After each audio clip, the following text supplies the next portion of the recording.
Hey everyone, it's your average chess player here. Today we are going to see an endgame. I've been studying endgames recently, and this is one of the positions that I came across. Felt it was very instructive, and I wanted to go through my thought process on how I solve this position. It's white's turn to play, and we have to first figure out whether it is winning for white or it's a draw, and what's going to happen. So that's it. You could pause the video here and try to figure out the winning sequence of moves.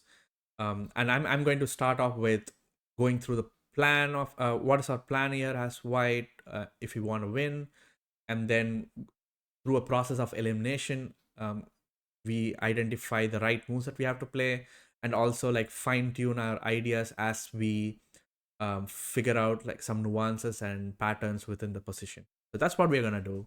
You could pause the video at any time and try to find the next move and the next move till we reach a winning endgame position, or figure out if it's a draw. So it's totally up to you.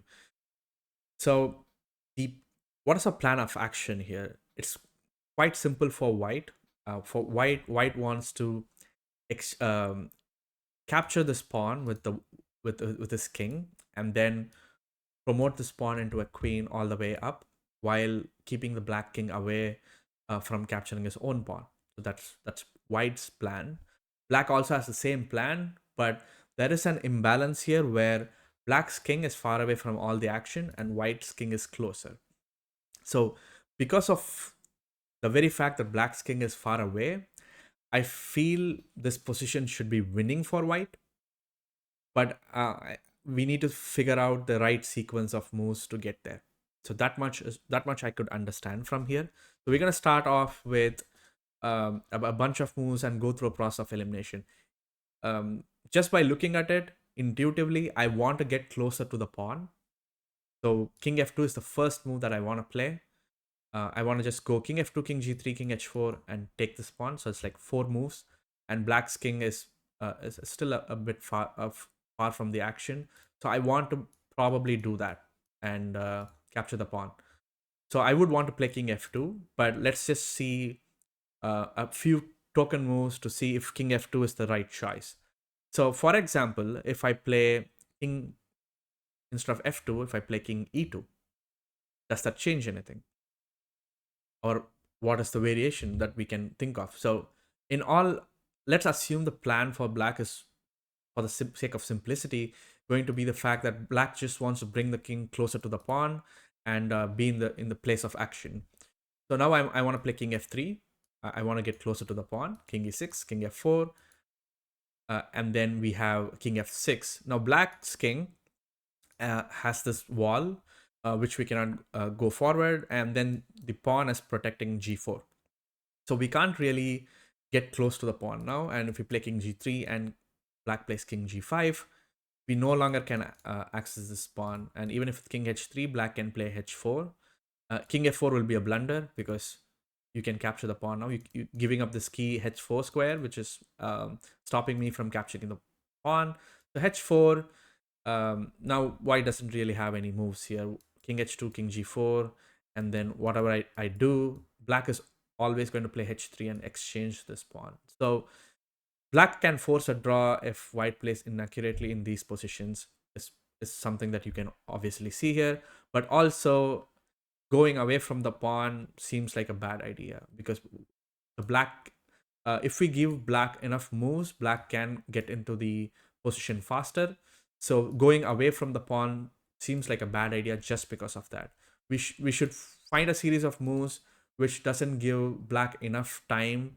That by time I mean enough moves to get into like f6 or f6 or like g6 or even f5 g5, where it can now create a wall against our king. So we need to be uh, like in good opposition with the black king.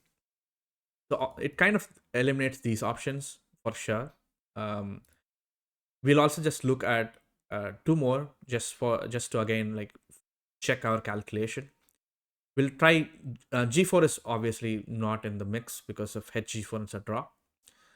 Um, so if g3, does that change anything? I can now still get there in 4 moves, but we have already played our move. So let's assume black will follow the same plan: king d7, king g2, king e6, king h3, king f5, king h4. And now black can now just play king g6 and protect this pawn. You cannot go to any of these squares. You have to go back, and then we kind of reach the same position. So we reach the same set of moves where black will now play h4, or maybe if you go even further down, h3, and then you're forced to take the pawn. So g3 doesn't work with the same plan, and which leaves us with only one other move that we have to check, which is king g1. We are saying, hey, I'll access your pawn this way, so that way when you come in with your king, I still have some kind of an opposition. So let's put in the same moves: king d7, king h2, king e6, king h3. I'm just one square away from capturing your pawn. King f5, king h4. Now black has two options: king g6 and king f4. But king f4 puts white in a dilemma, because if you take this pawn, I play king g3 and capture your pawn in the next move, and if you go back, I play king g5 and king then we play king g3, and this kind of puts you in the same position as before. After these moves, we just saw this in the previous variations that we calculated, that this position is a draw. So having said all that, king f2 seems to be the only move left through the process of elimination, and hopefully that's our winning move. So let's see what is the advantage of king f2. It gives us access to this g3 square, and now we are just 3 moves away from capturing this pawn. Black can come to f5 in 3 moves, and if black just marches forward with the same plan, we would capture this pawn and be ready to push our own pawn. So let's put that on the board: king d7, king g3, king e6, king h4, king f5, king takes h5. And now we are creating this wall between us and the black king, and now we can always push our pawn and queen comfortably. If king f6, let's say I play g4 or even g3, doesn't really matter. I'll tell you why it doesn't matter. King g7, king g5. And remember this position. If you are not familiar with it, this is an elementary king and pawn ending position where our king has to be in front of our pawn, and it has to be like black's turn to uh, play in this position, where so that we can win this game. So this is a winning endgame if our king is in front of our pawn and it's black's turn to play, because black has to now pick a side. And if a black as soon as black picks a side, we can now start moving in the other side if we want, and then kind of create this wall between us and the black king. And we can even play king h7. We can waste a move with g5, but all it does is the same thing. And like, even if the black king tries to go hide in that corner, we can just push our pawn, and the pawn will protect these two squares. So it's a winning endgame. You're going to queen on next move. So this is a winning endgame, and this is the pattern that we should remember, especially for this puzzle, it looks like. So we're gonna go all the way back here when I played king f2. So king d7, and I'm gonna assume king c7 and d8 also gonna fail to the same idea, because I need, like I said, I need only 3 moves to capture this pawn, and there's no way black can get to this side in 3 moves.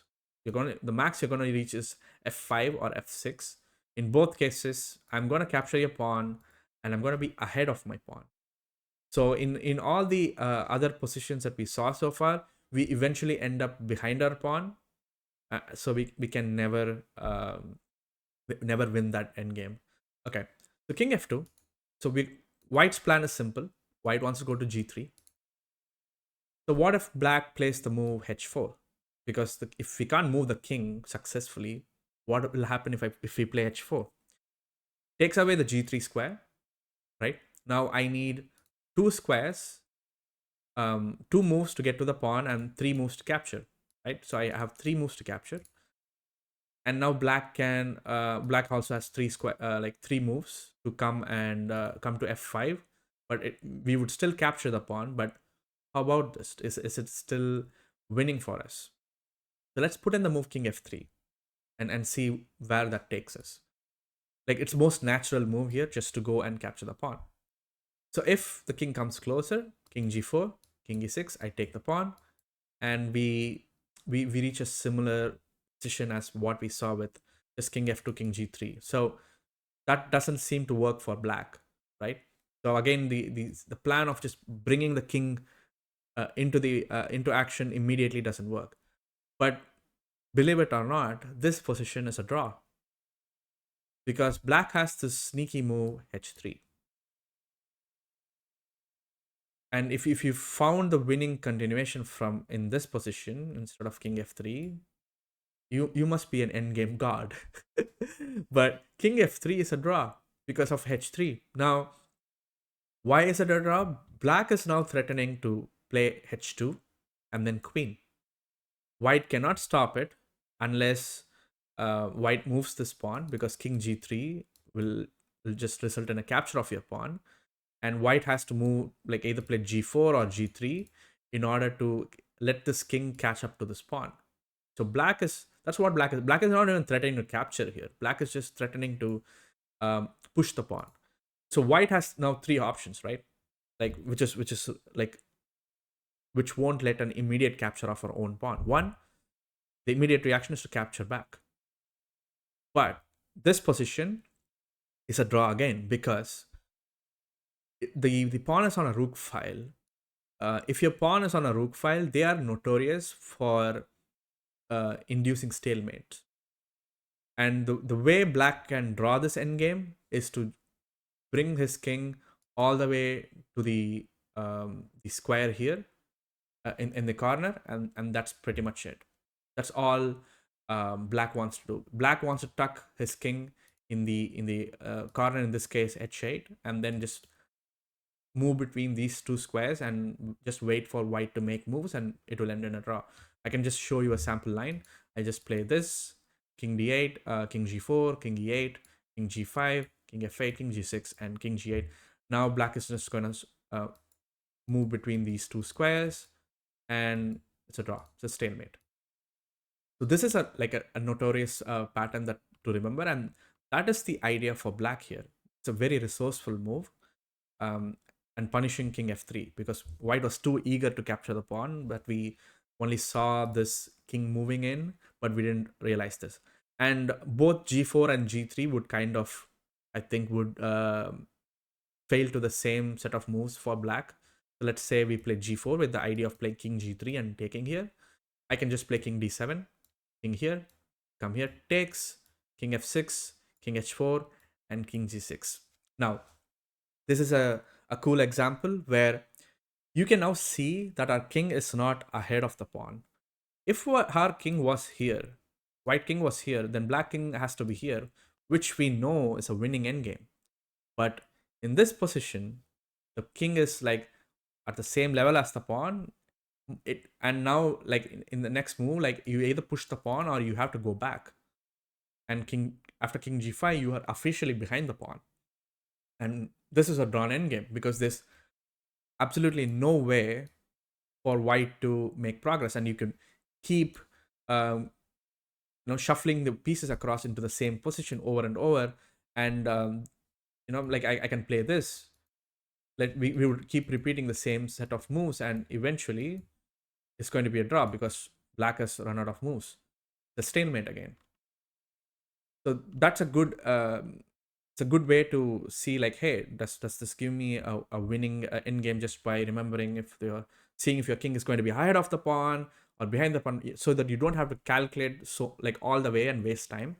And I think g3 is gonna just kind of result in the same thing with king d7, and now I can't play king g2 to capture the pawn. Now I'm forced to play king g4. I could also, like, if I want, I play king f2 to catch the pawn this way, but that is going to give more moves for black king to come closer. And playing g3 and then g4 means I have given black one extra move for the same position. Black is now on e6.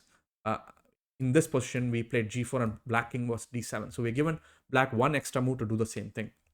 So now we kind of getting into the idea that that position is a draw, irrespective of we play g3 or g4. So I'm gonna go back to this position, and we're gonna find, like, if king f3 is not winning, what can we do? If king f3 fails to h3, so that is clear. So we now know the idea that black has a move h3 as a resource in some positions to draw the game immediately. What about like moves like king f1, king e3, king e1, king e2, king e3? So if we play king e3, h3 immediately draws the game, right? If I play g4, black can now queen. Now we are losing. So we are forced to take the pawn because our king is now farther away from the action, just as the black king. So that kind of means like we cannot play our king farther away from the position. And then if I play king f1, it's the same idea, h3. And now if you play g4, black can now play push the pawn, or black can just bring the king in. Now your king is far away from your pawn, and no matter what I play, black's king is going to catch up, and now we end up with our king behind the pawn. So we know this is a draw now. So we're going to go all the way back, and we're going to go back to this position. So we have eliminated all the possible moves, along with the obvious one, king f3. We can't play king g3. G3 or g4 is going to result in a capture, which leaves us with the most counterintuitive move in this position, king g1. Now, what does king g1 do that king f3 doesn't?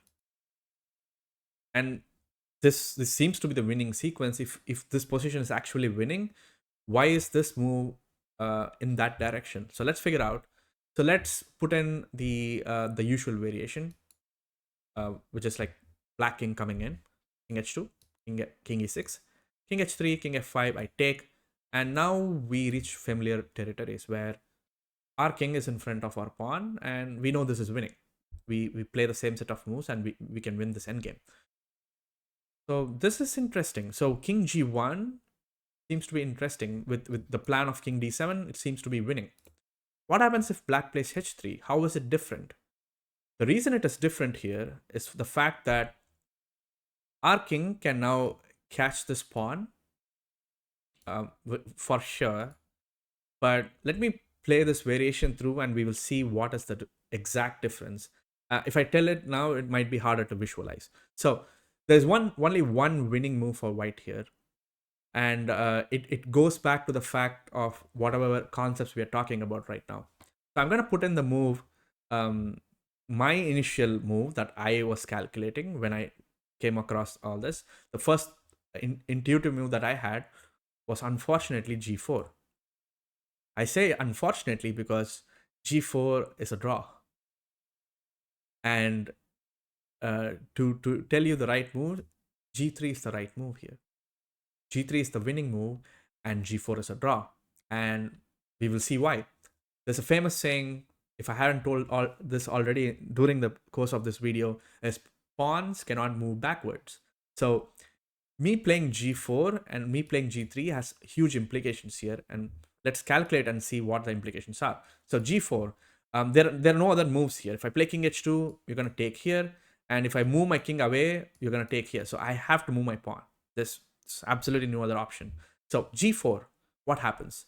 We'll go with the same set of moves. King D7, King H2, King E6. I take, King F6, King H4, and King G6. So when I saw this position, I know it's a draw because we have seen this in our other variations, and this position again is an elementary position where king on the same level as the pawn and behind the pawn is a draw. As soon as I saw this, I was like, wait, I moved my pawn once in this specific variation to G4. If my pawn was on G3, one step backward, I would play King G4, and then that would be a winning endgame because my king is in front of the pawn. So I went back to this position again. I was like, hey, here, if I play G3, this is winning. Even if black plays H2, I can take this, and now I will make it in time to be ahead of my pawn. So even if black plays something like this, I can play G4, can play King H6. Whatever black plays, I have this wall that I can now construct, and we know this position is winning.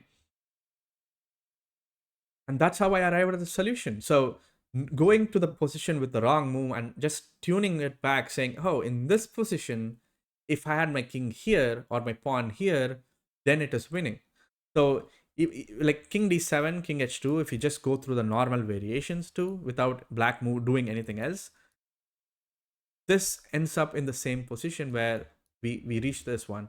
So we were in this position, uh, with the king here, but in the g4 variation we had the pawn here, but with g3 gives us that opportunity to put our king in front.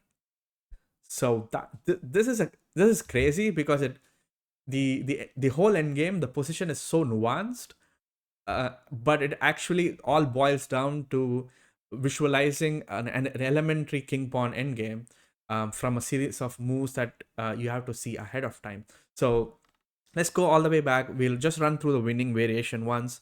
So king f2, because one, we wanted to be closer to the pawn, and we also wanted to make sure that black king doesn't have enough, can't get there fast to the place of the action.